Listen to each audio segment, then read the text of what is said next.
Ukalar, qo'ygan soqolimiz, shimalagan pochalarimiz, o'qiyotgan namozimiz, aylantirayotgan tasbihlarimiz qadri bo'lmay qoladi agar axloqimiz go'zal bo'lmasa.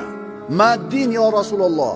Din nima yo Rasululloh deb so'rashganlarida husnul xuluq deganlar. Go'zal xulq deganlar. Ro'parangda turgan mo'min birodarining axloqi sening axloqingdan balandmi? Demak, uni iymoni ham baland deyiladi. Ukalar, xulq dinimiz. Ma'qulmi? Soqolni qo'yib sigaret chekib turgan ukalarni ko'ramiz. Mashinada shunday tikka o'tib ketyapti qizilga. Katta gapirsa kattani gapini olmaydi, kichkinaga rahm shafqati yo'q.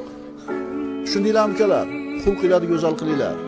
Xulqinglarni go'zal qilinglar. Chunki xulq ajoyib narsa-da. Masalan, nimada yuribmiz 99% odam ko'chada? Nimada yuribmiz? Bola chaqa tirik. Ana shu tirikchiliklarning zo'r bo'lishligi, rizqinglarda barakot bo'lishiga ham xulqni to'g'ridan to'g'ri aloqasi bor. Ishonaveringlar.